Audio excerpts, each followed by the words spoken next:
This is exactly right.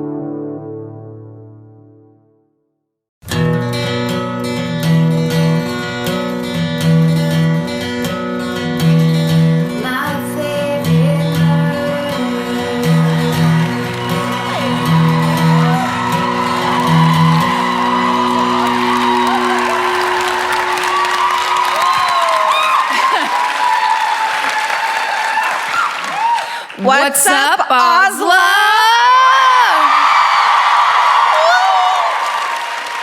We're in fucking Norway. What the shit? We didn't know if we were gonna make it. That's true. Our luggage almost didn't. That's okay. We've been up since 3:30 this morning, traveling. So it's gonna be an experimental show. It's gonna be fun. Stuff's gonna come out. It's gonna get a little weird. My pants are up real high. Norway. I'm wearing pajamas. I'm wearing pajamas. I've never been here before. You've never been here before? You've never been in this headspace before? I've been in pajama headspace so many times. Oh, okay. But to visit Norway for the first time and show up in this shit is not the coolest. Not the ideal, but thank you. Yeah, but it's gonna be a show like no other. Right? I hope so. Don't quote me on that. Steven, cut that.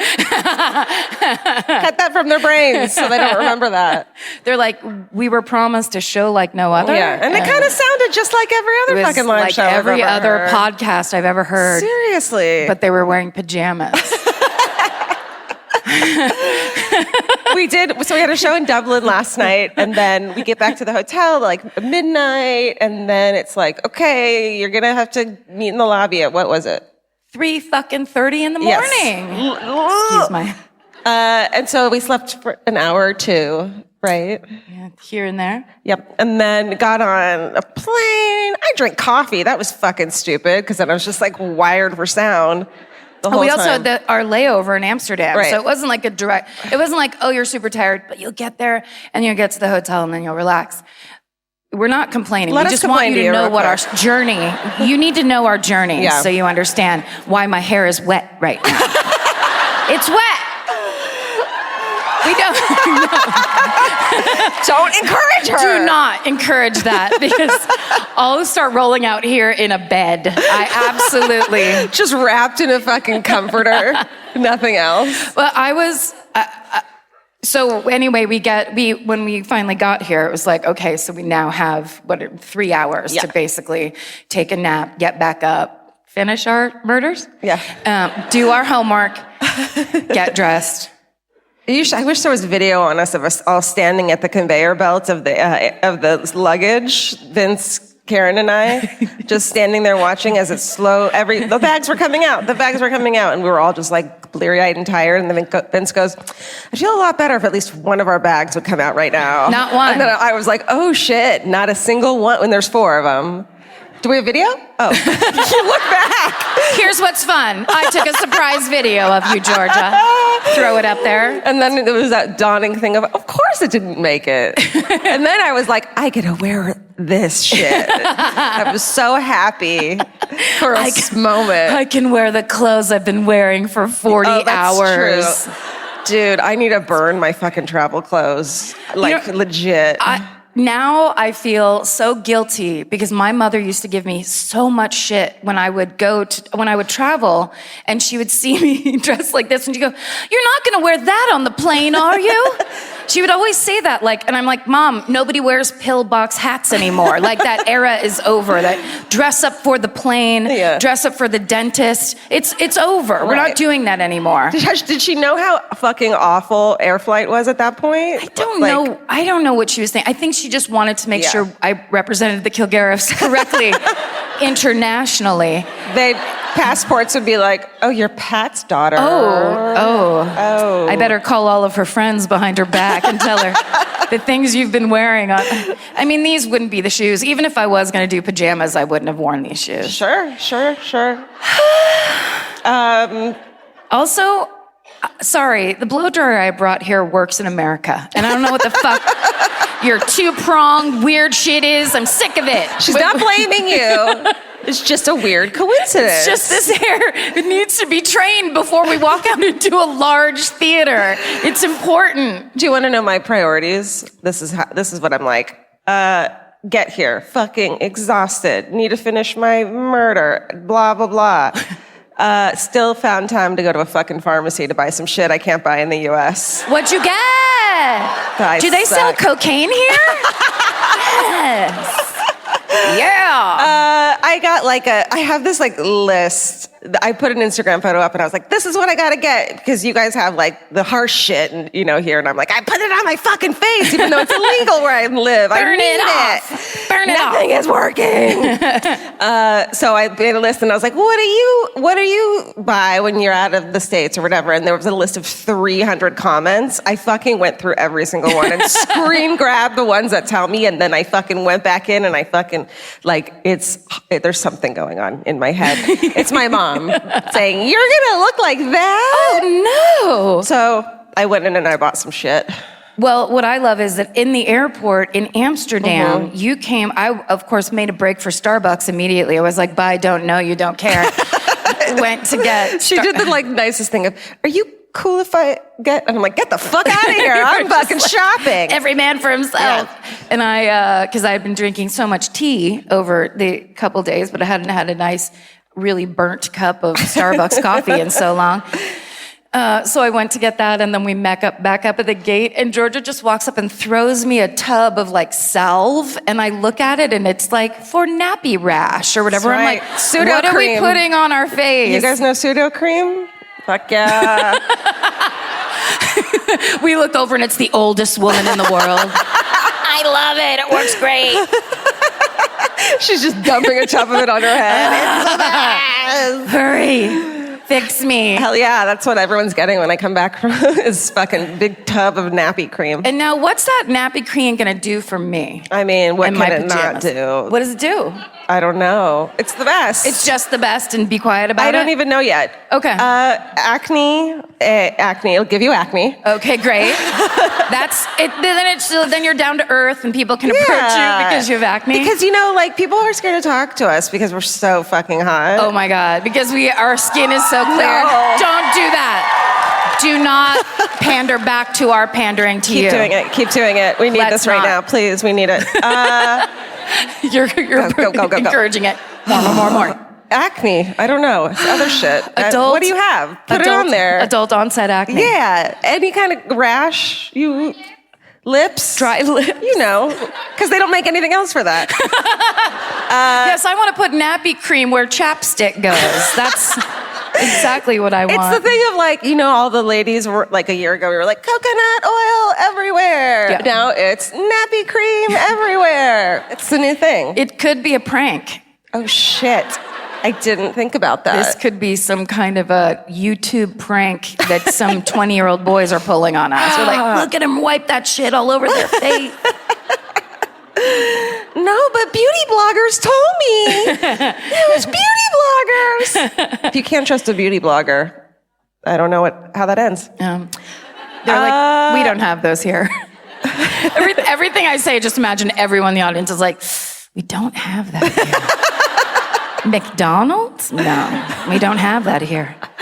I want to apologize to you that my breath smells like blue cheese that I ate backstage, even though I had just brushed my teeth and there's cheese. So, of course, I'm like, cheese! Fuck, it was really good cheese, you guys. Good job. You do that well. Congratulations. And my breath smells like a layover in Amsterdam. Oh, by the way, speaking of, this is my favorite murder of the podcast. Oh, yes. Thank you. That's Karen Kilgariff. That's Georgia Hardstark. Thank you. We're in fucking Oslo. We're in Oslo, Norway. I wanted to come here, obviously forever, but then one of my favorite bands in 2007 put a song out called Oslo in the Summertime, and I was like, I want to go, Montreal. I want to go there. Okay. That's how you should plan all your travels. Yeah. Holiday in Cambodia. Summertime in Oslo. That's right. Do it. Holiday in Cambodia. We've got to go to Cambodia. Yeah. Should we? Wait. Okay. Because I need to tell Oslo a quick story. Okay. Because see, we got here at 3. Yeah. Went straight into our hotel rooms. We've been there the whole time. Yeah. So it's not like we can tell you fun, cool stuff we did, or like, can you believe this Osloian said this to us? I can talk about the pharmacy. Oh, you can? That's it. Okay. No. Go ahead. Oh. I just want to say I don't want to lie. I did leave the hotel room. Oh, once. okay. Yeah. Did you get more nappy cream? Dude, I don't even know at this fucking point. I was just like, that's a name I saw. That's a name I saw. Put it all in my basket. Left. We were only on this tour for 3 days. I cannot shut my suitcase. I know. How are you going to fit any of this? I took my carry-on suitcase, put it inside a huge suitcase, zipped that motherfucker. Nice. Now I have 2 suitcases because I know myself. If there's one thing about me, it's that I know myself. Does that mean I also have 2 suitcases? No. You said it in front of everybody. you have to be a teammate with me. Well, I was going to put all the things that we get, the treats and stuff, because when we went to Australia, we got 400 boxes of Tim Tams. Because I fucking stupidly said it on the podcast, said, bring me all the cookies, which is true, bring me all the fucking cookies. But then they actually did. But then they did a night. We had to bring them home. It happened. And we bought this suitcase. I'm tired. Go on. No. So you can't lean over. Go on. This is the stage. The stage. Oh, you were telling a story and I interrupted. No. Oh. Because this is basically the only story I have to tell the people of Oslo. But I'm excited about it. Because one of the most irritating people I've ever known was my college roommate, and Kristen, and she was... Naming names. They might know her. She's here with a single tear rolling down her cheek. And nappy cream all over her face. God, she looks like she's 12. She was so obsessed with Norway. She talked about it all the time. We lived in Sacramento, California, which is essentially a floodplain with a sun lamp directly over the top of it. It's the worst city in the world. And I guess Kristen came here on a summer break one time, and when she came back, okay, so she talked like this for real. We've gotten accused of vocal fry. Yeah. This is what girls from California talk like this. For sure. But isn't it? my roommate Kristen really did talk like that, so it took her forever to say anything. She'd be like, you guys, Norway is amazing. How come she sounds like a little old lady? She was lazy? I don't know. Yeah. But so she would talk about Norway all the time, and she learned to make a kind of sandwich here that she'd be like, you have to try this sandwich.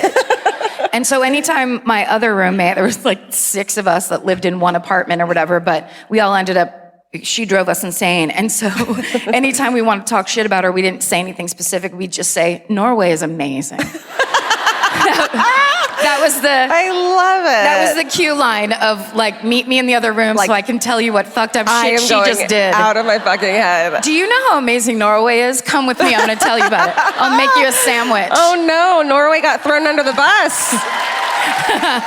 So I've been hearing about you guys for so long, and I hear that you're amazing. But for a Kristen in your face, Karen, when we were on the fucking plane over here, we're just sitting there like normal people, and this like lovely stewardess hands us the cutest package. And was like, "Do you want a sandwich?" And like that's the only question I ever want to be asked in my fucking life.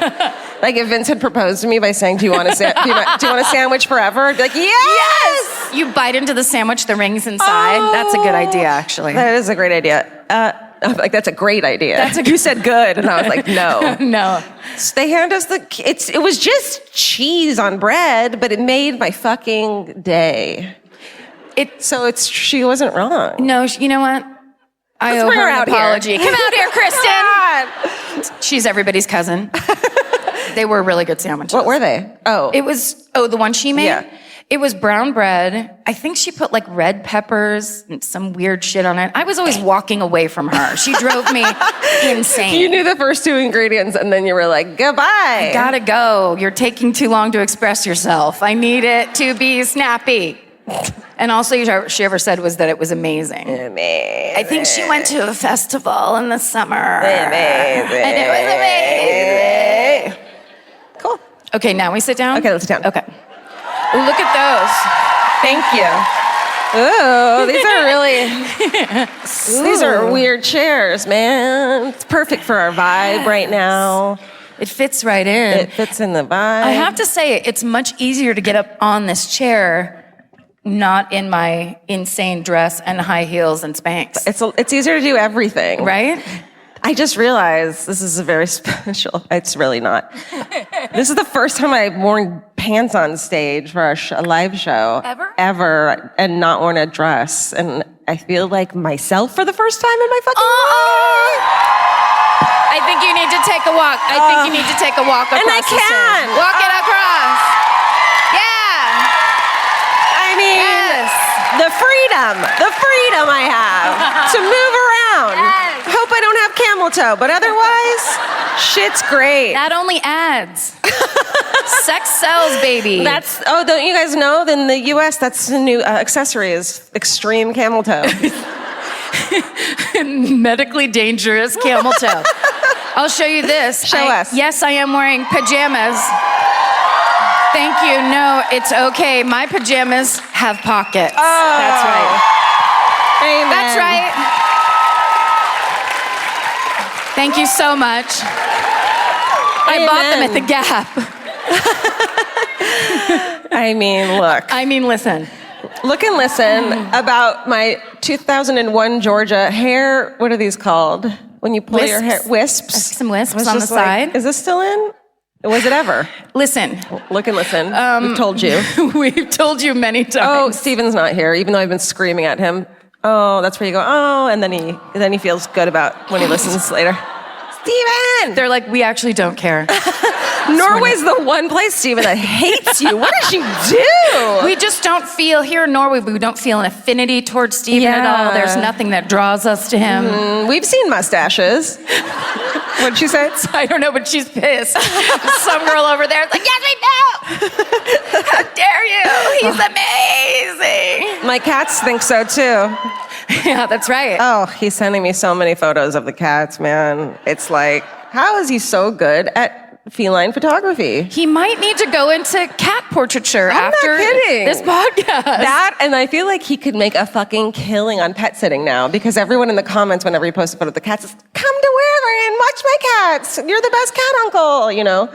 So like... Steven, if you can hear me right now, please don't aim to be a cat uncle. That's the most upsetting phrase I've ever heard for a young man. Cat people understand that. But a cat, it's like being a cat person is one thing. A cat uncle? Well, he's it's their like, uncle. He's kind of touching the cat weird over in the corner. Oh, no! Stop it! Karen has not had good experiences with uncles. I'm so tired. I'm just doing cheap comedy. Oh, what else is there? My coffee's gone. Oh no, keep drinking it. Keep drinking it forever. Do. Okay, fuck, man. Uh-oh. It's gonna be fun is we're gonna fucking get wired on caffeine and then not be able to sleep tonight. Yes. That's really fun. It's the thing that we do, and we text each other at 3 a.m. like, I can't sleep, can you sleep? No. And then we just like write back and forth of like, I can't believe this is our lives. This is so crazy. Life is so crazy. And then gif. Did you see this thing? There's a thing about turtles on Channel 9. Yeah. Forensic Files is on. And that's it. That's our life. That's our life. You know what's gross? To be sweating with wet hair. It's not a good combination. That is the worst feeling. Do you For ever a get the thing where performer. like you look fine and then you lift your bangs and it's like wet bangs? Yeah, and I also have the thing where like as the palest type of person, my scalp just wants to burst through my hair at any given moment. So it always is like, is her hair wet? Is it greasy? Is she balding? Why is it not good up there? So like as we were standing backstage and they're like, you have about 3 minutes. And I was just like, okay, I'll just keep brushing my hair over and over and pretend that's drying my hair. Oh God, no, I get it. That's why my hair's in a fucking ponytail right now. Look. Listen, why can't we stop saying that? This is the most time we've said that live. What? I don't know. Look, I think we're going to do a great show. I think so too. I think we can we need have- a minute. Give us a minute. I think we have. Oh, thank you. If we could just, if you don't mind, us taking a private moment after you've paid and waited to come and see this, and we'll just have a conversation ourselves. What I think is great is really anything's possible now, because we're not bound by the strictures of society. I don't know what I'm saying. You know, Space-time continuum. Space-time continuum doesn't has been exist broken in Norway, right? You don't have it here. You guys don't. You guys are granted immunity from. We've time hopped over here. Yep. And now we're all in a space together, and we're about to discover what it's like to talk about true crime in a comedic way. By the way, if you came here with a person who loves this podcast and you've never heard it before, and you're kind of a grump in general, like people would describe you as a grump. if you cross your arms a lot, your first reaction is always, I don't think so. We're gonna need you to get the fuck out, because this is a very... The back half of the room leaves. Wait, we didn't mean it. No, we'll win you over. My pajamas. With America's #1 meal kit, HelloFresh, you'll get easy, seasonal recipes and pre-measured ingredients delivered right to your door. All you have to do is cook and enjoy. HelloFresh makes cooking delicious meals at home a reality. From step-by-step recipes to pre-measured ingredients, you'll have everything you need to get a wow-worthy dinner on the table in about 30 minutes. Say goodbye to endless grocery store trips and takeout. HelloFresh has you covered. There's something for everyone, from family recipes to calorie smart and vegetarian, and fun menu series like Hall of Fame and craft burgers. HelloFresh has more 5-star recipes than any other meal kit, so you'll know you're getting something incredible. HelloFresh is flexible and it fits your lifestyle. Easily change your delivery days, food preferences, and skip a week whenever you need. Break out of your dinner rut and make deliciousness part of every week with HelloFresh. I love that even though HelloFresh is super easy and they make it really basic and like straightforward, you still feel like you're cooking this like incredible home cooked dinner. And that makes me feel good about myself. And that instead of just ordering takeout, I'm actually making something and preparing something at home, and that just, it feels good. So for $80 off your first month of HelloFresh, go to HelloFresh.com/murder80 and enter murder80. It's like receiving 8 meals for free only at HelloFresh.com/murder80, promo code murder80. Go buy. You went. I went first last night. So I go first. Tonight. Is that cool? You good? Yes, All I right. think it'll be good. Okay, great. Okay. So we always talk about how when we go to other countries and even states in the U.S. to tour, it's so fucking weird because you're like, what murder should I do? And then there's this insane murder that everyone there knows, and it's like their murder, and you've never fucking heard of it. It's really kind of awesome. Yeah. And so you guys have one that I hadn't heard of, and then I looked into it and I was like, how are we all not talking about this everywhere? Love it. What a great start. This is the Isdal woman. They know it. You guys. That's rad. You've been holding back on us. Can I just say, and God bless Dublin, we had 2 awesome shows, amazing kickoff in Dublin, but both times I was like, and now I'm gonna do Billy in the Bowl. And that's what it sounded Nothing. like. Not even laughing. Just, and then One girl, just happy for her. she felt Didn't bad. know. She felt bad. That was a cousin of mine. She felt bad for me. She's like, we are all proud of you, Karen. So I love it. Yeah, so once I started looking into this, I was like, well, fuck that. What's the one guy's name that I did before? Who was found, you know that guy. Nope. You know. Okay. It has, I'll remember it. Was he on this tour? Nope. Oh. He was You're saying in the hundreds of episodes we've done? one of the guys I did. It was the something man. Somerset Man. No one yelled it, and I'm pointing out in the audience. The Australian guy? Yeah. Oh, Somerset Man. Yes. It's got whisperings of this. And Okay. when I went to study this, there is currently a podcast going on that's like, we're going to fucking solve this motherfucking case. Yeah. And it's good. It's the Norwegian journalist. Oh, here's what we need to do real quick. This is important, actually. I forgot this. This is key. You two from Norway? No, you are? Okay, you two. Right here? You're our translators, okay? And so everyone's going to want to scream at us when we get every word wrong. And it's going to be a lot. Like, you guys got to give us a little room for this one. Let's Nope. not anticipate something negative. Okay. We'll anticipate the positive, but then if something bad happens, what's your name? Cecilia. Wait, are you Norwegian? That sounded like an Irish accent to me. Uh-oh, Karen suspect. Uh-oh. Oh, this whole thing just turned. Cecilia, you're the one that's going to say the name properly after we say it wrong. Were you lying? Can you do it? Can you do it? Okay. Hold on. Are you on some kind of a hallucinogenic drug right now that might impede your ability? Or make it better. Just a tiny bit. A tiny bit's fine. Yeah, that's fine. We all are. We've been pumping it into the theater. Oh, Okay. and also, if we say something that is factually incorrect and everyone in the room knows it and feels uncomfortable for us, please just put your hand up. We'll call on you, Cecilia, and then we'll go to you for facts. But we have nothing but positive. We have nothing but we think we're Love for you, baby. Yeah. Okay. Norwegian journalist Merit Higraff. That's Is your name Cecilia?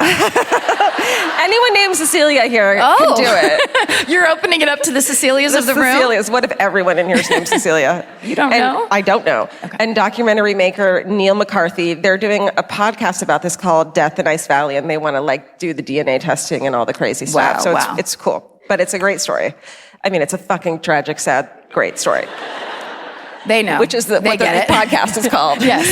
It's a tragic, sad, great fucking story. Yeah. So the story of the Isdal woman, it's been one of Norway's biggest mysteries for almost 50 years. In the morning of November 29th, 1970, let's all go there, a professor and his two daughters, aged 10 and 12, were going for a morning hike in a remote spot in the Isdalen Valley, Bergen, Norway. I got it. I think I fucking got it. Nope. We can't see her face. We can't see her face. We can't see the subtleties of her expression. No. Then I'm going to assume I got it. The valley is known to locals as Death Valley because there's so many suicides happen there and because people die there. Okay. Just trust. So trust. Death Valley. Okay. We have one of those too. Yeah, but it's just really hot. Just hot, yeah. And in the 1960s, some hikers had also fallen to their deaths while trekking in the fog, which oh God, stay at home, you know? This is what happens when you leave the fucking house. That's right. You just walk off cliffs. Don't you realize fog is waiting around every corner? That's right. Okay, so that morning, the two fucking daughters, 10 and 12, hidden between some rocks, kind of tucked in between some rocks, the girls stumbled upon the remains of a badly burnt body. Wow. The family runs back to town to call authorities. I guess it's an hour, though, I think. An hour trek back to town. Did they run on foot? I don't know if they ran. I just put that word in. Okay. Ran. It's a good visual of a family running together to solve a crime. That's right. They go back to town, they call authorities. The body is that of a woman, and she's lying on her back, and the front of her body is badly burnt, making her face unrecognizable. And the police lawyer, who's one of the first officers to be on the scene, Carl Havlor, AAS? What's the? Oos. Oos.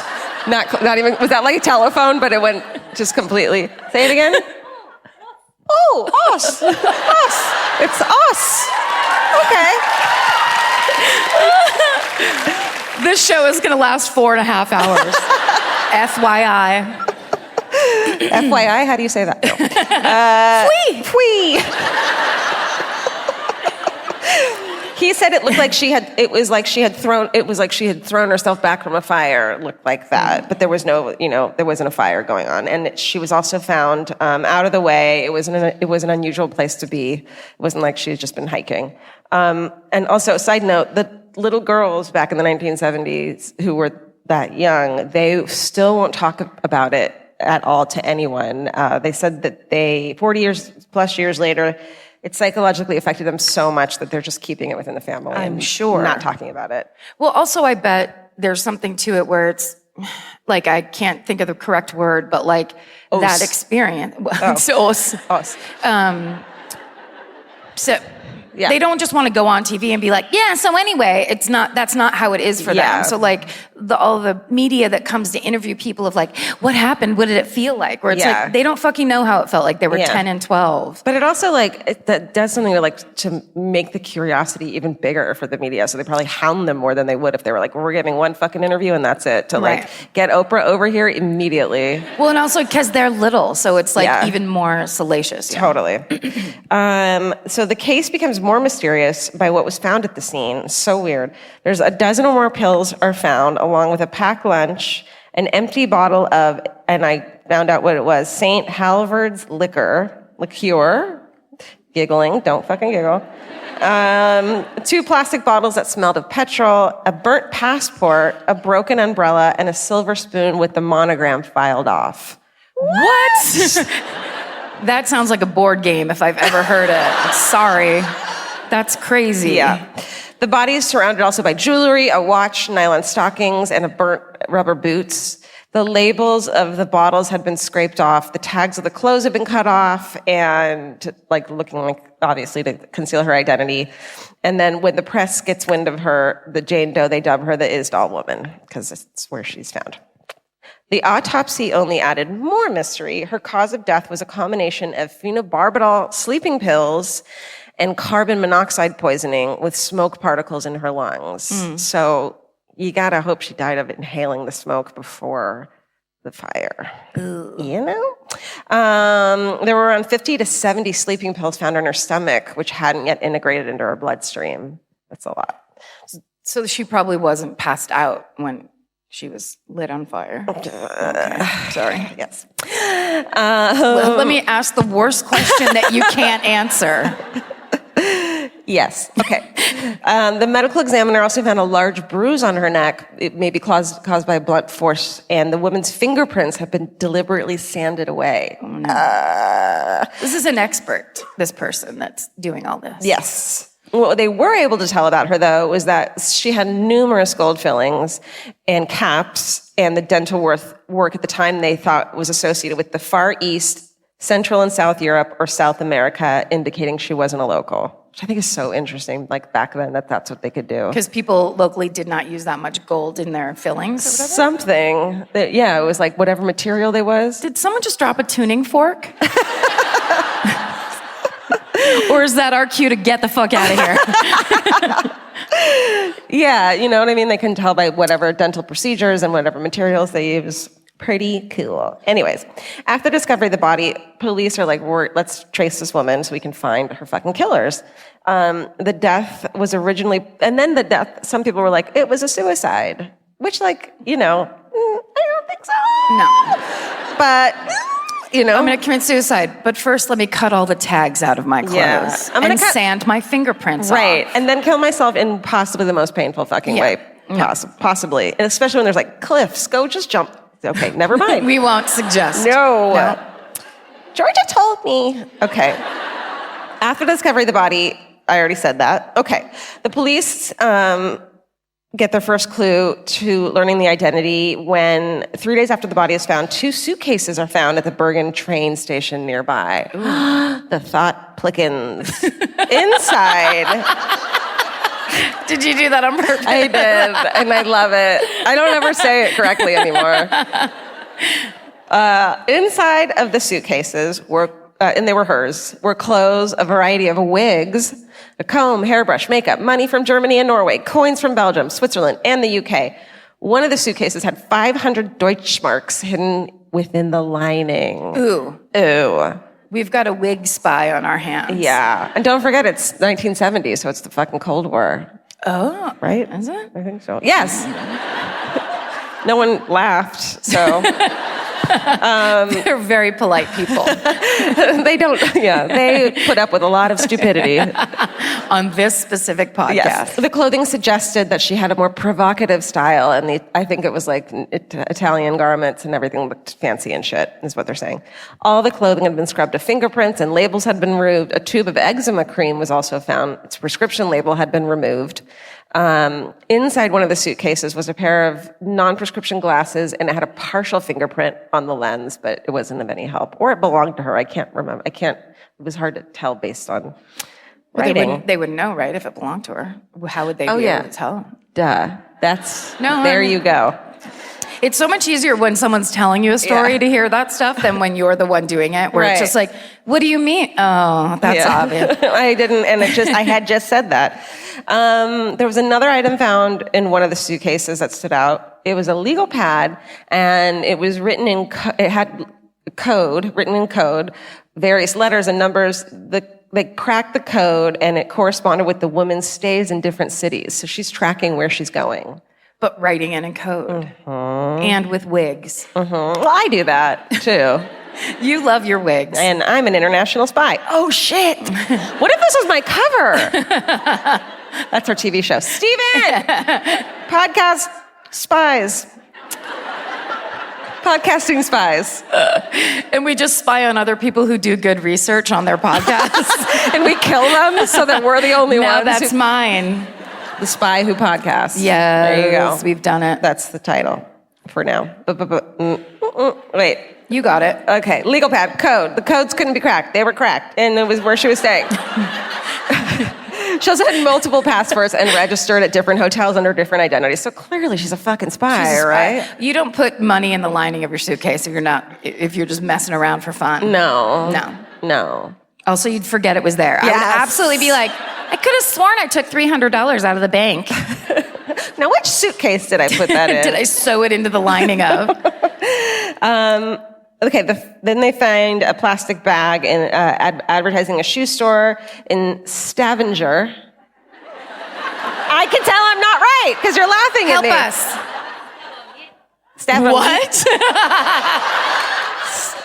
Stavonier? Stavanger. Thank you. Stavonier? Stavanger. Yet? Yet. Stavonier? We're not making fun. I swear to God. We have I no idea got what's it. going on. All I need to do is get it once. That's you know? right. I need Okay. to get it 7 times, and it's not my story. And you need me to repeat it, even though I'm not going to get it right again. So in Stavanger. Thank you, Cecilia. Stavanger is so amazing.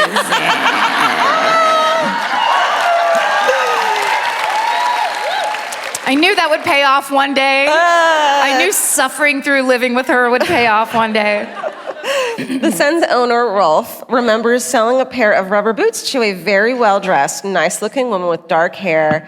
And she came into the store trying to decide which rubber boots and umbrella to buy. You think she'd be a little more like, I'm getting that and that. So he wouldn't remember her, but also she was hot. What's up? Well, because there is this television show, I'm not sure if you guys have gotten it over here yet, because it's American and it's new. It's called Good Behavior, and it's with, right? It's with the woman from Downton Abbey, Lady Mary, and she is like a con artist in America, and it's the best show, but B, her whole thing is, first of all, she's all about those wigs. She's got like 25 wigs, but also she does exactly the opposite, where she goes in and kind of dazzles people, and so she's like makes friends with everybody and does a character, and then they remember her, but as a different person. So she's the details are all, everyone has a different detail, and it's too many. She has like a southern accent and a little blonde bob, and then when she's walking back through with long black hair, nobody notices her. Except everyone in real life is like, that's a fucking wig. Like, you can tell. No, you can't, I'm kidding.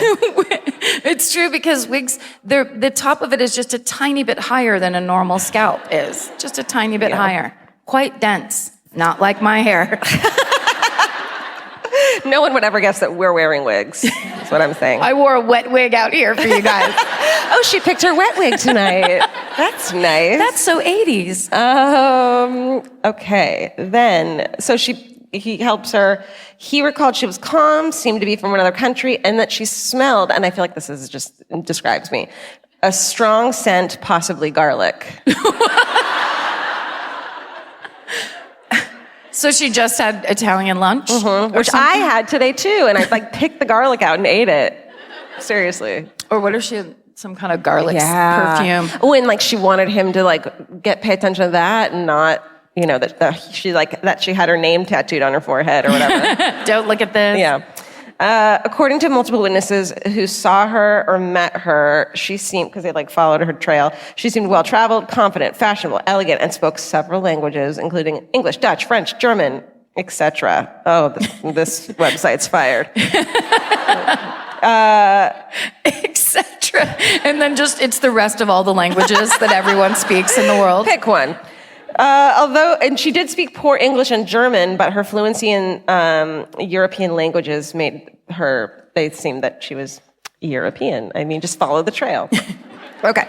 With the release, they released a composite sketch throughout the world, hoping someone would recognize her, describe her as 25 to 40, 5'4", long black or brown hair, small round face, brown eyes, small ears, and that she wore her hair tied back with a blue and white ribbon. So, God, I just keep hitting myself in the face with this microphone. So I just want to acknowledge, in case you're seeing this, I know. Consummate professionals. I also keep hitting the table. Do this. Please help me. It's just it was in a loop. Yeah, I could do that. Isn't that funny? Stop it! Just do No. Perfect. Okay, sorry. Okay, Focus. They track her movements to Norway that show that she was staying in 3 different hotels in March of 1970 under 2 different false names, which is God, I can't keep track of my own fucking name. 7 months later, after being out of the country, apparently, she returns and in the span of a month stays at another 6 hotels with 6 more false identities, and that she was known to request rooms with balconies and would change rooms often, which I think is not conspicuous. I don't like this room. Give me another one. It's kind of a diva move, too. Yeah. Just be I'm sorry, this room isn't good enough. Can you give me the exact same room 3 doors down? Yeah. Because they're all exactly the same. Yeah, or someone is hunting me and I need to keep changing rooms over and over again. Ooh. I think that's what the point was. Okay. Maybe you should say the point at the top of the paragraph for me. Well, I think we're all going, okay, let's all go, and let's imagine she's an international spy, and every weird thing she does is because she's an international spy. I didn't mean to... Be condescending? Yes. However, from last night, you throwing me under the bus so hard, you guys. I turned the Dublin audience on Georgia in a way that was kind of a podcast ender. It was... I screamed, what the fuck, Karen? I didn't mean it. It just kind of weird. She told them I didn't fucking know that Ireland wasn't part of the UK. Which I absolutely do and never didn't.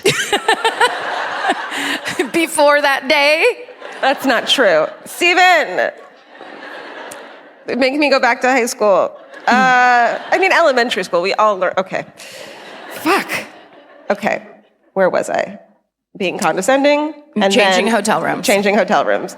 And at several places, she left a standing order that, every morning she wanted porridge with milk. Mm. I don't know why I like that so much. Maybe she's a bear. Just spitball. We're spitballing ideas in a way we normally don't. Keep up, Cecilia. Come on. She signed hotel bills with the occupation of antique dealer. The last hotel she stayed in, she checked out and then departed in a taxi, which she paid for in cash, 6 days before her body was discovered. And then they look through her luggage. They find a postcard belonging to an Italian photographer, and they're like, this is a clue, right? That had to be exciting. He had dined with her at a hotel in, Loen? L-O-E-N? Lewin. She goes... I think I was pretty close. Georgia said it. She goes, what? Are we bothering you? Or, you want to do this, right? No, she's like, I just wanted to come and watch this. She doesn't even know this podcast, right? She's like, the mushrooms are just hitting right now. Hand them over. Okay. Lewin, Norway. But he could only remember a few details of their interaction, even though he had gone to, dinner with her and shit. Liar. Mm-hmm. He claimed that she said that she claimed to be from South Africa and had, quote, 6 months to see Norway's most beautiful places. In every wig in her suitcase. The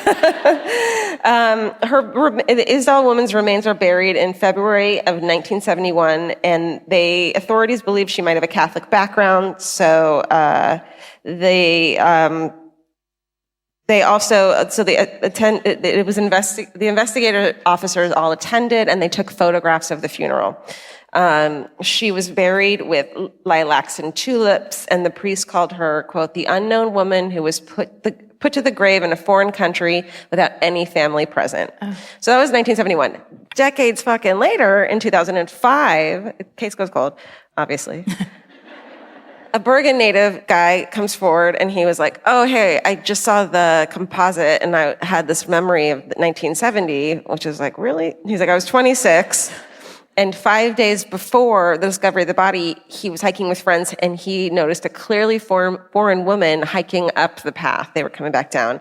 He said her clothing seemed to be unsuitable for hiking and looked like suited for a night in the city, which is like judgy, you know?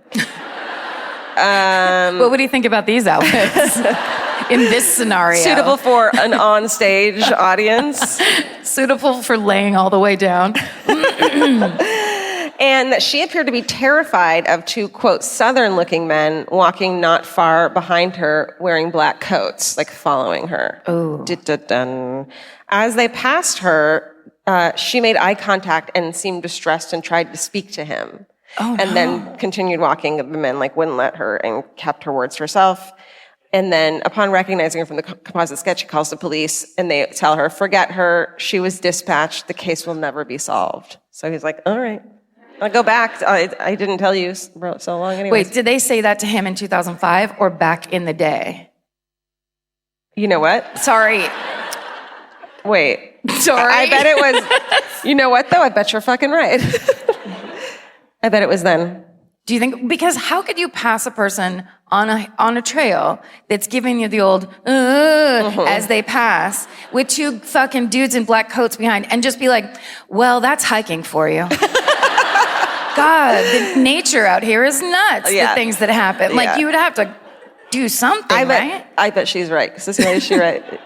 She shrugged, so yes. You have to make the call. You are a key piece of this show. Cecilia, you're breaking Good my one. heart. I'm screaming at her, so she picked me. Okay, great. Okay, so the leading theory is that the Isdal woman was a spy who had been murdered, possibly connected to Russia and the Cold War. Okay. What's happening? Okay,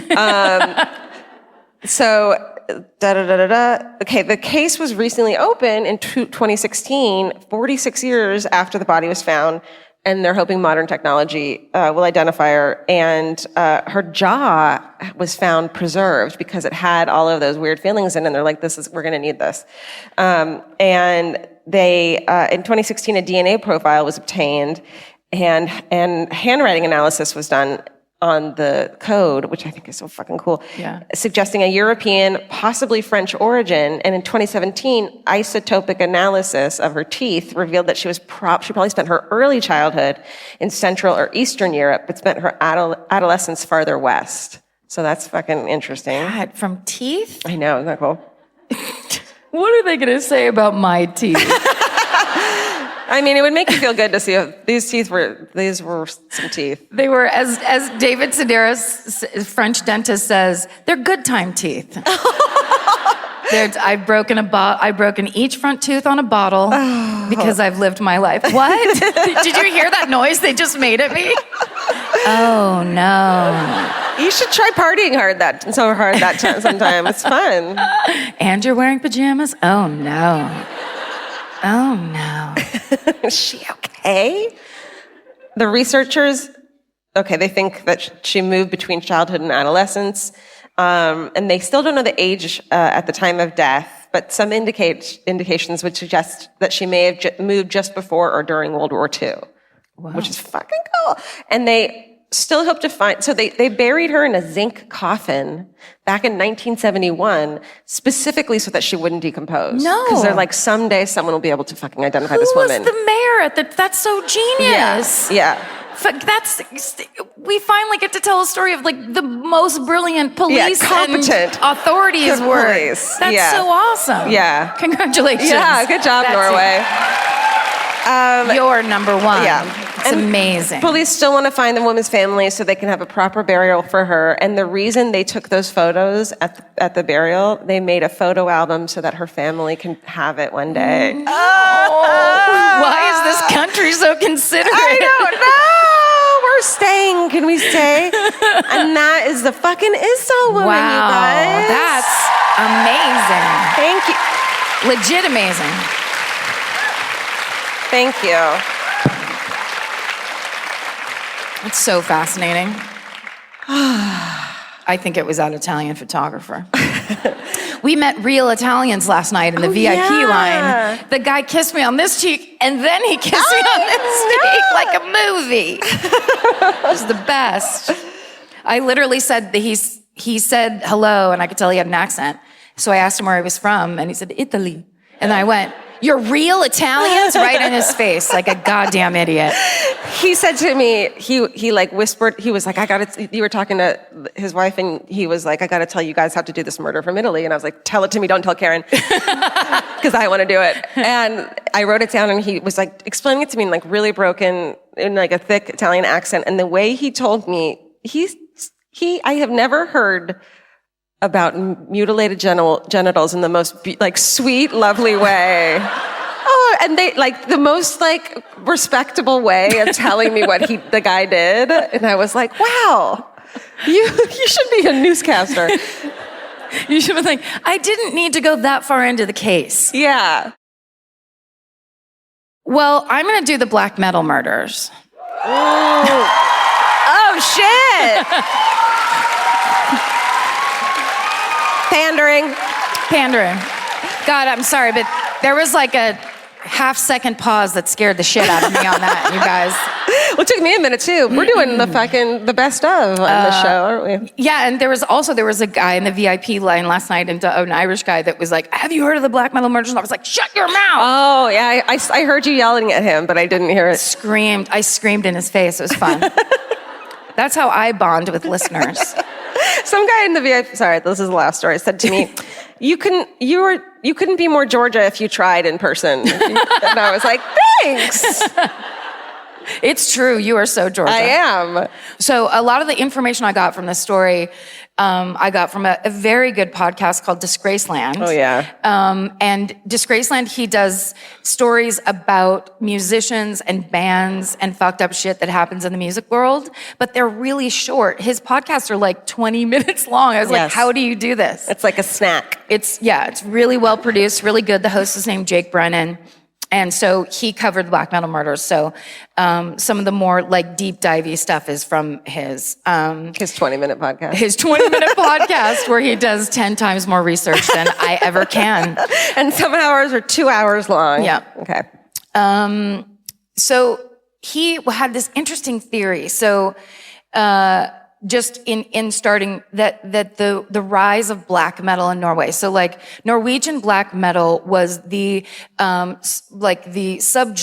of heavy metal music. And also if you are into metal music, I thoroughly apologize because I feel like you're going to be fucking livid at the end of the story. I've only been stuck in the backseat of cars from guys I went to high school with driving me around and blasting Slayer. That's how I know metal. So I'm absolutely like so removed from this. I'm going to pretend I know what I'm talking about, as I always do, but I super do not on this one. But Jake Brennan from Disgraceland is talking about how, so Norway is one of the richest countries in the world. Oh. And it's true. And you take the best care, like for pensions and older people, like they put it all back into the community. It's incredible. You guys would hate the U.S. It is every fucking man for himself over there. Mm-hmm. So one of his theories about the rise of Norwegian black metal was that the frustrated, that teenage angst that you have, that in the 80s and 90s in Norway, teenagers didn't really have that much to rebel against. So like punk rock came out of like, the poverty in England and, Brooklyn or whatever, and people picking up, there's a garbage strike, so you pick up an old garbage bag on the street and suddenly that's your shirt, and then you put a safety pin in your nose and you're like, fuck the queen or whatever, and it all makes sense. All makes sense. Yeah. But in this scenario, because there's nothing to rebel against, the people who want to be rebellious, and I absolutely empathize and understand to a degree, up to like listening to the Go-Go's. That's my level of rebellion. Just really loud nasal singing. All girl Fuck you, bands. Mom. I'm going to listen you. to pop. I'm going to go to the dance, Mom. Anyway, that they kind of had to dig deeper because the normal heavy metal that they were served up, which is Megadeth and Slayer and Metallica and all those, they'd all done what, heavy metal music had done before, which is, Satanism got introduced in early. That was like a Led Zeppelin thing. That was there. It wasn't new. Uh-huh. So basically they kind of looked at, it was like, how do we get more fucked up around this music genre? And it's also very fascinating because I remember there was one of those true crime shows that did this story. And they opened up talking about, because one of the big bad things that happens at the beginning of the story is that all these 12th century incredible historic churches start getting burned all around Norway. Yeah. And they say that it's the idea is that instead of being like, oh, we're Satanists and the devil and like that isn't enough. And what the goal became to attack Christianity directly. So it's not like, hey, Mom, can you believe I'm a Satanist? Yeah. It's like, no, we need to end that fucking oppressive religion that came into our country because we used to be pagans and we used to be, Norse gods and all that shit. You know what you're like. You know what you're like. You know how you are with your roots and your paganism and your Satanism and your environmentalism, which is a big part of it. You love the forest and you love a human sacrifice. So God bless you all. Which I just think is a fascinating, so it's just a fascinating like structure to set things up because oftentimes in these true crime things, it's like, can you believe these crazy assholes that were just criminals? And it's like, no, everybody has a reason. Yeah. And everybody's kind of like, so, okay. So we're going to start black. I'm already so tired. And my hair is still wet. It hasn't dried in any way. So the black metal subgenre of heavy metal music was invented. I sound like your mom talking about heavy metal music. It does. It is so embarrassing. I like it. It was black metal music was invented here in Norway. Some say on August 16th, 1987, with the release. Specific. Yes, on the day of the release of the band Mayhem's first demo, Death Crush. Do you know I dated a metal dude in high school, like my first boyfriend. What was his name? His name was Chris Pratt, which is like complicated. What? Pratt? We met in rehab. Seriously. I saw him walking down the rehab hallway the day he got there, and he had a Slayer shirt on and the gnarliest goatee and long hair tied back and earrings and shit. And I was like, and he was fucking hot. And I was like, damn. And then our song was a Slayer song. Did you slow dance to a Slayer song? No. Okay. No. Just Fucked to it? No. Vince? No. No, Vince. No. No, I never did that. No premarital sex for you. Good girl. Go on. There's a lot of comics that I started comedy with. They're super into metal music. And the funny thing to me is that they're deep down, they're super sensitive to the point where like, if you don't save them a chair at dinner, they'll leave.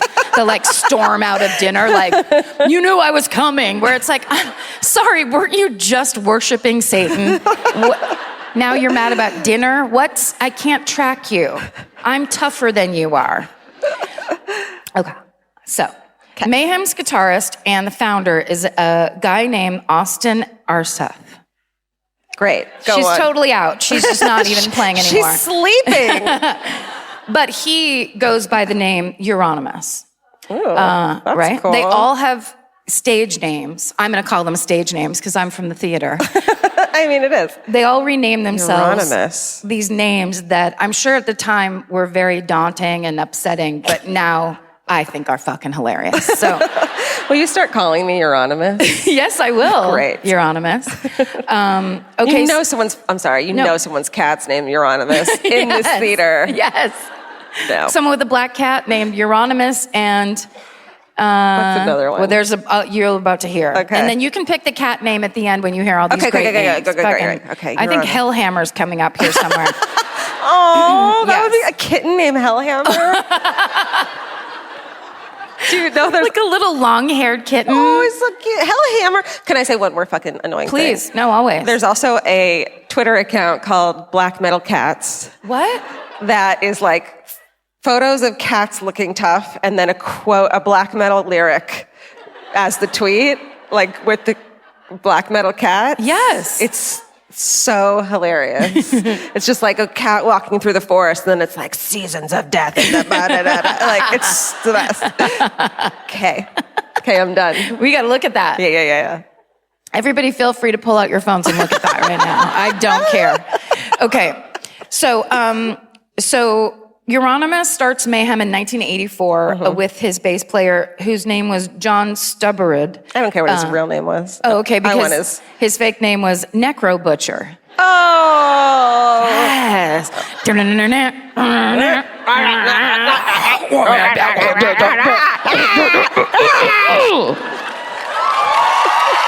Thank you, that hurt. Necro Butcher. My instrument. I damaged my instrument. How do they do it? No. That's really, I am impressed by It's crazy. all metal bands. There's the ones that do that because you're singing like the Cookie Monster for hours at a time. Yeah, and you're not trained to do it They that are. way. They're like opera singers that have taken it in a different direction. Yeah? Could be. Okay. So Necro Butcher and Euronymous start this fucking band. Everybody loves it. They're just like, this is the shit. And it's like the mid 80s. So it's very, very new. It's During the Cold War. We know. right? So the lead singer, I honestly just damaged my larynx. The lead singer is a 19-year-old named Per Olin. He moved to Norway from Sweden to join the band. And he and Euronymous were roommates and best friends. Oh, I don't think black metal dudes can have besties. Wikipedia says they can. Roommates and best friends. Hellhammer, you can't come. It's just our night. Stay home and take care of the kitten. Stay out of it, necromancer. You're the kitten uncle. You need to stay home. You're just loving cats. Okay. So Per, when he joins the band, changes his name to Dead. Kind of love it. I mean, it's simple, it's quick, it's clean. You know exactly what he's going for. It's kind of like performance arty. Yeah. Dead. Well, he really does throw himself into it because before shows, he buries his clothes under the ground. What? And then digs them up and puts them on so he's like a real corpse. I don't think he's like a real corpse. I think he just has dirty clothes. Well, he also was the first, they credit him in this scene with being the first to wear what they call corpse makeup, which is like not Kiss, not Alice Cooper, but like the white and black where they're trying to actually look dead. Okay. So Dead did it first. Dead did dead before dead was dead. Dead, the deadest. Got it. He also used to carry a dead bird around in a bag before shows and then inhale it so that he would have the smell of death in his nostrils, where it's like, you will get Lyme disease. Yeah. What are you doing? Ew. But I feel like... That's what I do too backstage. What if I did that? Oh, Georgia. Vince, did you get Georgia her bird? There's some places where you can only get a chicken. Just like a chicken breast in a bag. But it smells like death, and that's what I need. Oh, I love that idea so much. Write it into the script, Stephen, of podcasters. Oh, the podcaster Spy show? podcasters. Spy podcasters. We're going to do a chicken breast scene. Make sure they have 2 chicken breasts in case we both want one. Yeah. And, of course, 2 brown bags that look like they're from the candy shop. Okay. When they would do their concerts, their live performance concerts, playing their instruments for each other, Dead would cut himself on stage. They would have pig heads on the stage. It was super fucked up. It was just a big fucked up contest. Who can be the more fucked up? And they were all winning. Now, what's interesting is, and all of the members of Mayhem lived in an old house in the forest near Oslo, which is rad. Yeah. So I bet it smelled so bad. the dead birds were piled around. There's like dirty, like soil encrusted clothing, and then just dead birds. Okay. The host of Disgraceland actually suggests that there is a chance that Dead may have actually been suffering from something called Cotter's syndrome, which is a mental illness where people actually believe that they are dead, that they are corpses walking around, and that they're putrefying. Wow. And it's a real syndrome that some people get. And he definitely had severe clinical depression. Okay. And I think that also is a lot of people were in this scene kind of like obviously rebelling that whole thing. But then there's also there's a coping aspect of it too, where it's like, you know, we all do it. When you all get together and We're you're all like, here. no, I'm the most fucked up. Oh, yeah. Okay. So they move into the house in the forest, which I wish I could see a picture of. And Necro Butcher later says that after living together for a while, Dead and Euronymous kind of started fighting. They weren't best friends anymore. They got on each other's nerves a lot. Apparently, Euronymous would play synthesizer music, and Dead would get really mad and go outside. This was a fight they had once. He went outside, got mad, was like pouting outside, but with corpse makeup on. And then Euronymous came outside and shot a gun up into the air. What the fuck? And, well, you're mad? No, I'm shooting a gun. It's the perfect solution. Sure. Sorry. Hellhammer is the one that told that story. Hellhammer. You and I need to fucking up our fights, man. Yes. We have to get rifles. We'll talk about it later. Okay. And that at one point the band claims that once Dead stabbed Euronymous with a knife because they were fighting. Okay. So then it, of course, turns even darker than Norwegian black death metal, black metal. On April 8th, 1991, Dead commits suicide in his and Euronymous' forest home in the band house. And this is so fucked up. He slit his own wrists, then he cut his throat, then he shot himself in the head. Jesus. And then he left a note that said, "Excuse all the blood, cheers." Wow, dude. Yeah. Death metal to the end, man. I think he just had very bad clinical depression and just didn't know what to fucking do with himself. Yeah. Now let's go one step more fucked up, because this is just going to be as fucked up as it can be. Okay. When Euronymous finds Dead's body, he doesn't call the authorities. He doesn't call anybody's family. He goes and buys a camera, and then he comes back and he takes pictures of the horrifying scene, and then he walks around and he collects pieces of Dead's skull, and he later made necklaces out of those pieces of skull, and he would give them to different members of their clique of like the local musicians who were in bands. And then he also took some brain matter so that he could eat it later, because he wanted everyone to know that he was a cannibal. Oh, God. So fucking 19-year-olds, man.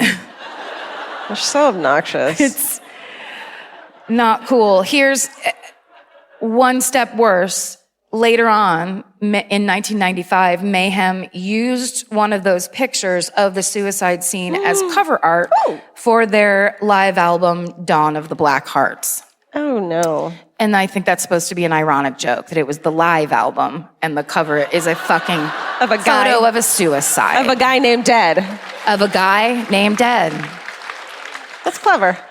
The politest smattering of applause for that horrifying. God forbid there are staff members in this room right now. We're so sorry. We're so sorry. Sorry. Okay, so now we're getting the sense of how intense this scene is and how devoted. And it's not just like, oh, I'm going to get a tattoo and smoke and say, fuck you. Yeah. Everybody's like, they're constantly accusing people of being posers. You have to be really dedicated and show how fucked up you are, essentially. So Euronymous opens, a month after Dead commits suicide, Euronymous opens a record shop called Helvete.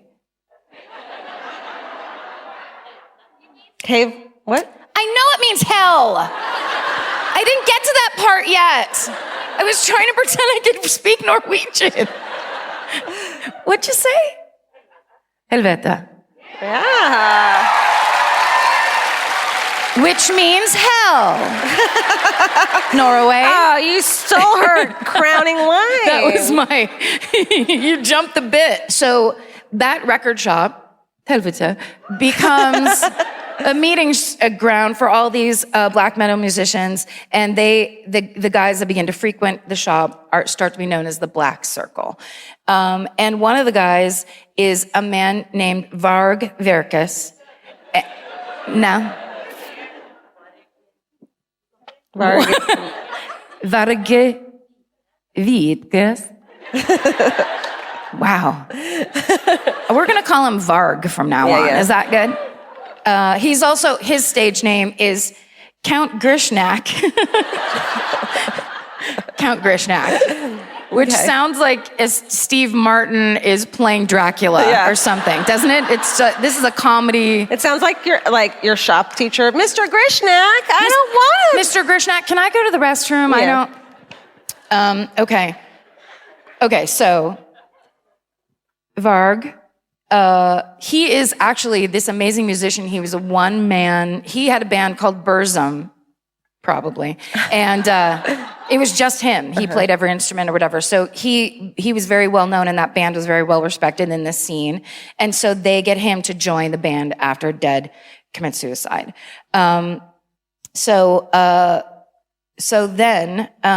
Then basically as they meet and they're hanging out, and it's this thing of like, they know what Euronymous did with the suicide scene and all the horrible fucked up shit. So everyone is trying to beat everybody else. So people start desecrating graves, and then the churches begin to burn.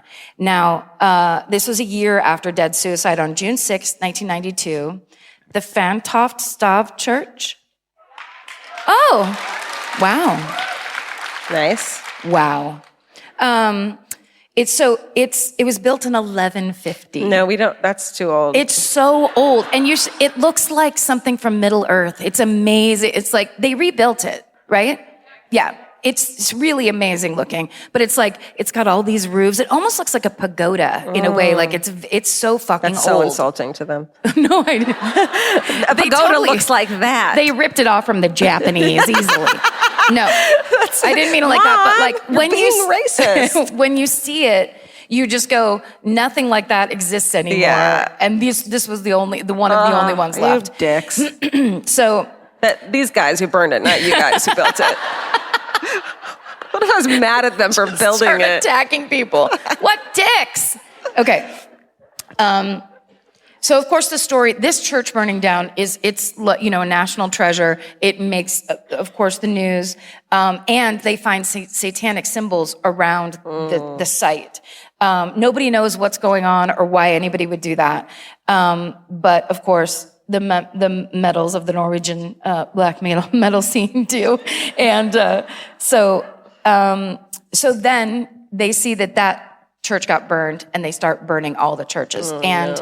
Over 30 architecturally and historically significant churches around Norway were destroyed in these arson fires. And one firefighter lost his life trying to fight the blaze. So in January of 1993, two friends decide they're going to interview Varg, and he wants to talk about the black metal scene. He wants to talk about the church fires, and they're going to bring it all to one of Norway's biggest newspapers, Bergens Tidende. You committed. No, that wasn't it, was it? Bergenstidna. Sorry. Sorry. I'm sorry I stole your thunder. Do you have like an ear for Norwegian? I think I can hear better than you. Oh, okay.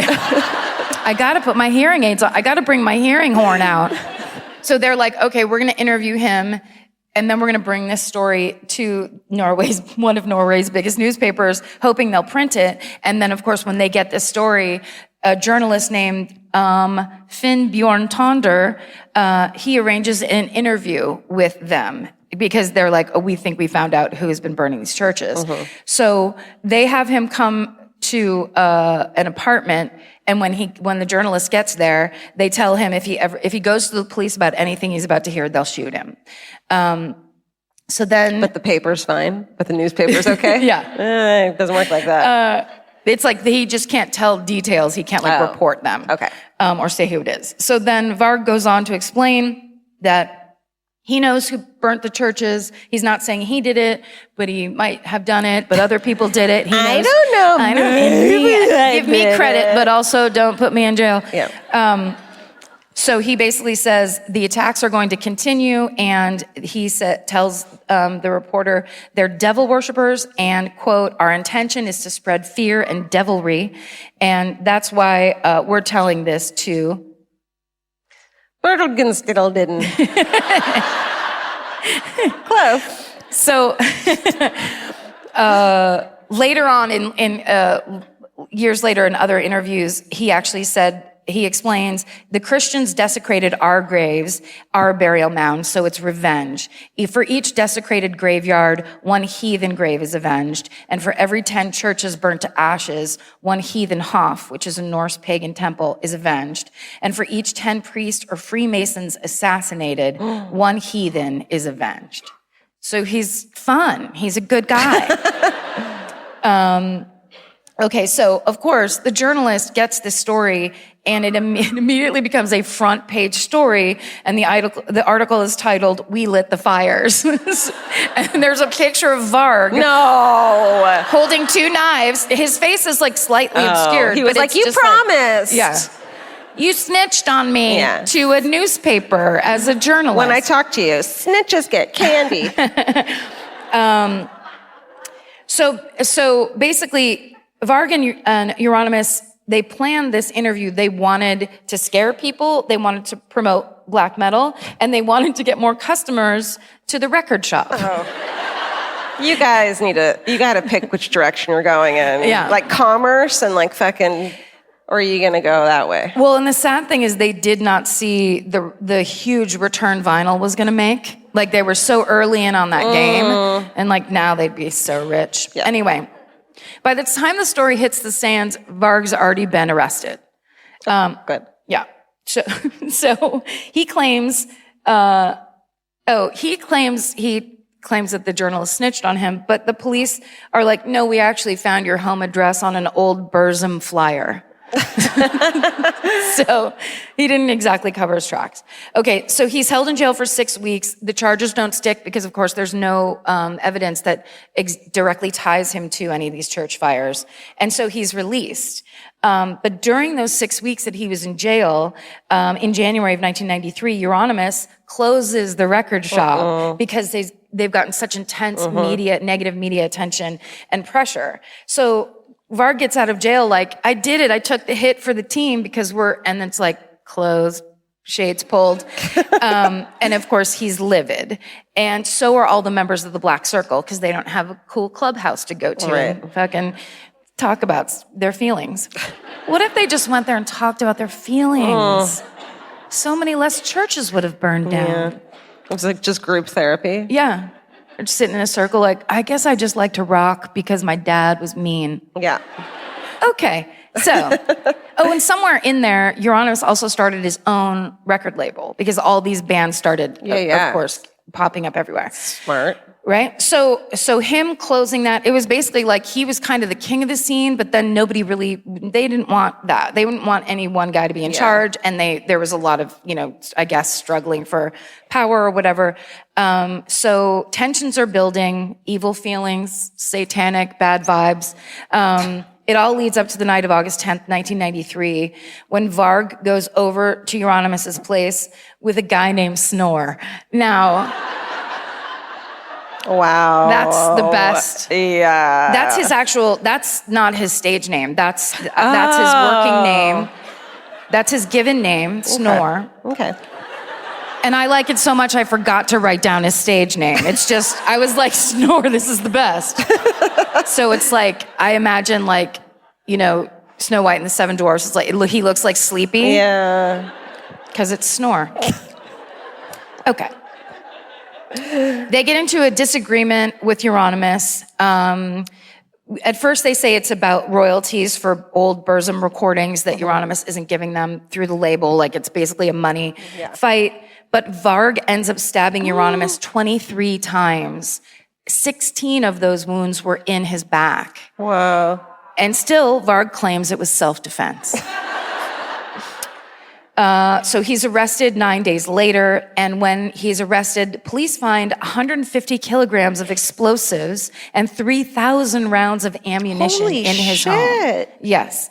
So come to find out that Varg had other plans going on, and what he was going to do, and he was actually on the verge of doing, was blowing up the radical leftist anarchist space in Oslo called Blitz House. He was going to blow that up. And he was basically on the verge, but he knew Euronymous didn't want him to, because Euronymous, deep down, they said, was a communist. So he was like, he would have been, I don't know.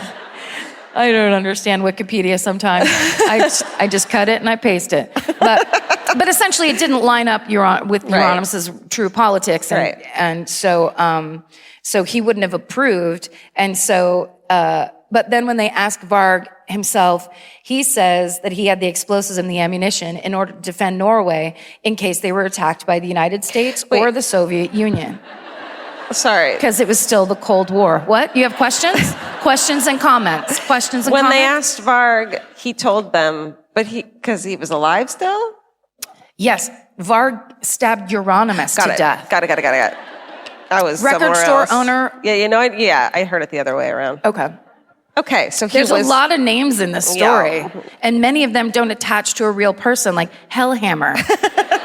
Who is that? It's hard to picture a Hellhammer. Like, what would a Hellhammer look like? Okay. Well, you know what's actually fun is you can click on the names to, like, when I was trying to find out who the original bass player for fucking Mayhem was. That's how I spent my time today. And it came up on that guy's page, and he's like a 52-year-old dude playing the bass with nothing. He just looks like, like he's having a great time. Like, this is just a thing. He got out very quickly, and was just like, you guys are way too intense. I just want to jam. I just wanted to drink some Lowenbrows and kick back. Yeah. So, yeah. Okay. So essentially, Varg thought that either the United States or the Soviet Union was going to attack Norway, and he wanted to get ready for it because in his words, we have no reason to trust either the government, the royal family, or the military because of what happened the last time we were attacked. So, he's got a point. At his trial, it was claimed that Varg, Snore, and another friend, Plebe, just make sounds, had planned the murder together, and that the third person, the third friend, stayed at the apartment in Bergen as an alibi and to make it look like they never left. So he was using he was renting movies, using Varg's credit card, and basically creating a paper trail so it looked like Varg was somewhere else. So it was clearly premeditated. It was not, I went over there to ask for money and then we ended up getting in a fight, and it was self-defense where I stabbed somebody in the back 16 times. On May 16th, 1994, Varg was sentenced to 21 years in prison, which is the maximum penalty in Norway, and he was charged with the murder of Euronymous and the arson of 3 churches, of which I cannot say the names. The attempted arson of a 4th, and for the theft of 150 kilograms of explosives. From where? I know. They need to fucking lock that shit up a little better. Get a padlock at the very least. One of those ones from junior high. Yeah. Just don't give away the code. Don't tell anyone that it's your birthday. What? Oh, 1, 2, 3, 4. When they read that sentence, Varg was smiling because he rocked till the very end. And in February of 1993, the Norwegian magazine Rock Furor. Sure. Is Or, it like, out of print? just Everyone's today. like, we never got that magazine. It was not good. Well, they published an interview where Varg said of the prison system, it's much too nice here. It's not hell at all. In this country, prisoners get a bed, a toilet, and a shower. It's completely ridiculous. I asked the police to throw me in a real dungeon and also encourage them to use violence. What? There is a chance that if things had gone a little bit differently for Varg, he would have just been really into S&M. And like Dungeons and Dragons and shit. Like it could have gone real light and easy for him. Yeah. What's interesting then is, because I thought I had saw something about this, I looked it up. Norwegian prisons. I bet they're fucking nice, right? They're the most luxurious in the world, but they've won design. Stop it. Hold my hand. They've won design awards.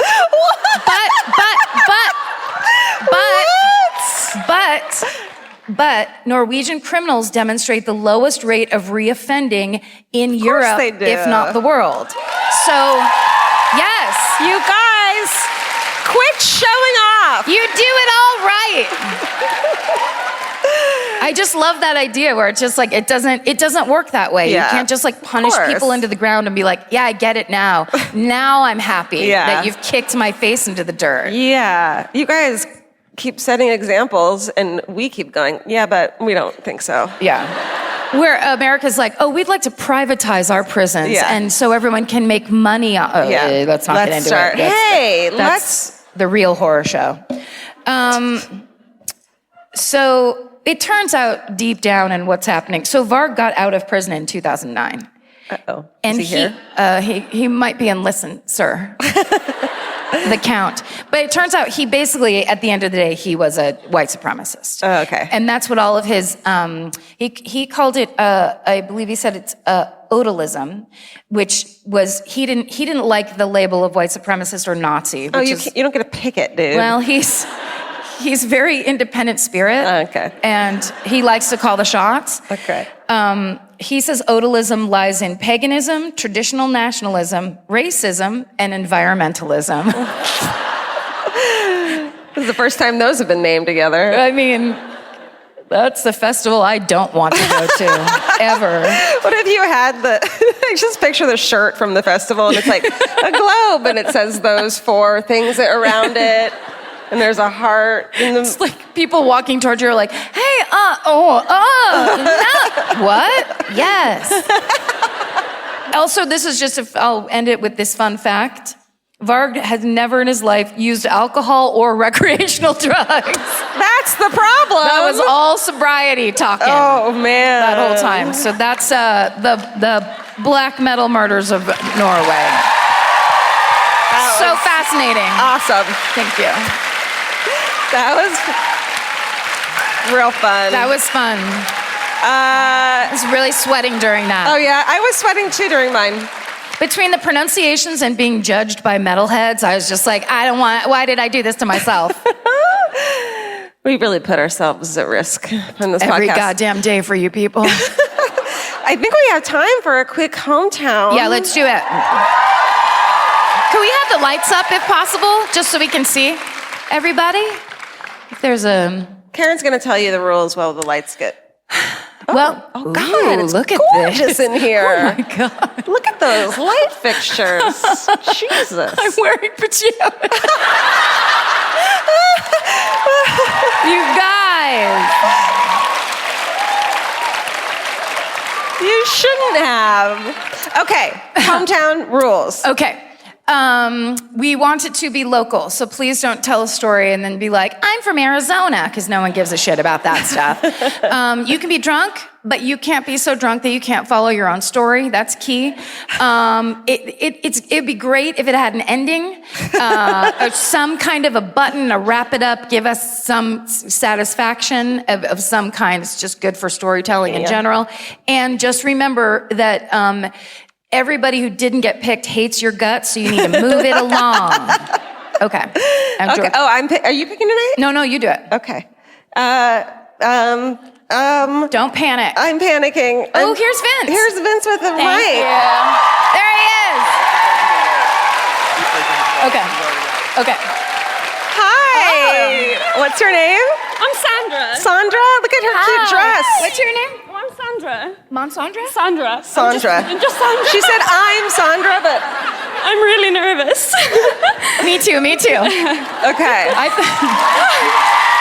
Sandra!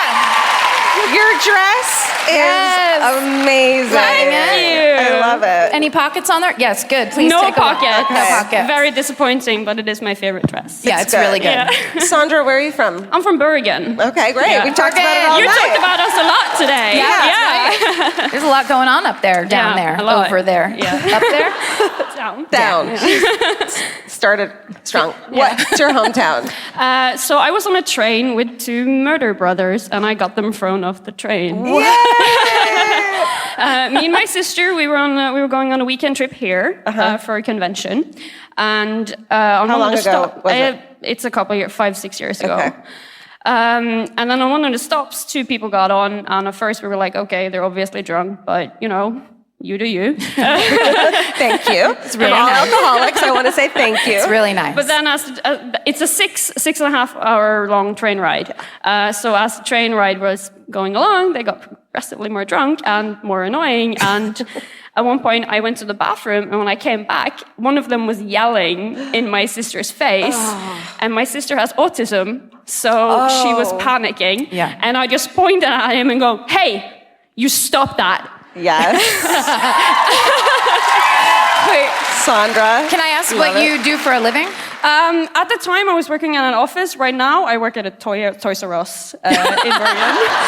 Perfect. And I'm a take no shit but do no harm kind of person. Love it. Yeah. God bless. And he was looking at me like he wanted to murder me, but I was like, that's my sister, so fuck off. And then I went to one of the people working at the train, and I was like, they're drinking and they're in people's faces. You need to get them off. And she was like, okay, we're gonna call the police, but the thing about the stops on the train from Bergen to Oslo, not all of them have police stations that can handle drunk people. So we had to wait for about an hour before they were thrown off the train. Oh, shit. And then when finally the train stopped, they just panicked. They started running, and the police was running, and my sister was crying, and I was like, okay, it's gonna be fine, it's gonna be fine. We're going to Oslo, and it's gonna be fine. And then we went to the convention, it was fine, and then we came back. And then a week later, my mom called me while I was at work at the office, and she was like, remember those two guys who got thrown off the train to Oslo? I was like, yeah, they murdered someone. What? Oh, they stabbed someone multiple times, and it was right across from the street where my mom worked. That's why she knew about it. So Did it happen before or after they were on it the train? happened like literally a few hours before they got on the train. Holy shit. So I pointed at a murderer and went like, hey, you stop that! Sandra! Oh my God! That's right, you Yeah. did. So naturally, I was like, okay, but they're gonna come murder me now, so yeah, start locking my doors. No, they got arrested, and they got the 21-year sentence, which I think is too low because they did murder someone, and he was a person. Most people are. But yeah, thankfully they got the jail time, so not worrying too much now anymore. But back then I was like, yeah, okay, maybe start wearing like an alarm and pepper spray. And Pepper spray them motherfuckers. Yeah. That is amazing. That's my oh my hometown. God. So good. Great job. Thank you. That's how you do it. Thank you so much. Sandra, everybody. Yay. Hell yeah. Such a good dress. Such a good dress. Knocked it out of the park. That's what we like, is like, yes. Our hometown person was dressed better than both of us. I know. Can we trade outfits real quick? Oh, that was amazing. Yeah. Oh my God. Fucking Oslo. You guys, that was so fast. That felt so fast. Yeah. I want to say, like, we were walking off of the plane today when we got to Oslo, and we were just both, like, in this thing, and I turned to you and go, what's this fucking life? And it's so true because it never in my life did I think I would ever come to Norway and come to Oslo. And this is so crazy that this podcast that I'm absolutely obsessed with and love because it's this topic that means so much to me because that's all I want to do is talk about it, has brought us here. Yeah. I'm so happy. We're so fucking thankful for you guys and everything you've done for us. It's amazing. And just thank you for buying tickets, for supporting, for listening. I mean, when the agent that set up this tour, when he started talking about like Oslo and Stockholm and Amsterdam, I was like, they don't want this there. Let's not bother those people. They have all their brown bread and their herring. They don't need our bullshit. And I think we were so nervous that I don't know what we were fucking nervous about, but this has been such a beautiful night and such an incredible, it's so nice to feel so connected with you guys. Yeah. Like what an exciting thing. What an exciting thing. But even in Oslo, we have friends. People in a country all the way around the world listen to George and I record personal conversations we have about serial killers on her couch at home. Uh-huh. It's incredible. So thank you. On the couch that has old cat barf. Oh, you don't know about that. We're laying it all on the table in Oslo. Yes, thank you for being so accepting of our clothes and appearance and our non-professional demeanor. And please stay sexy. And don't get murdered!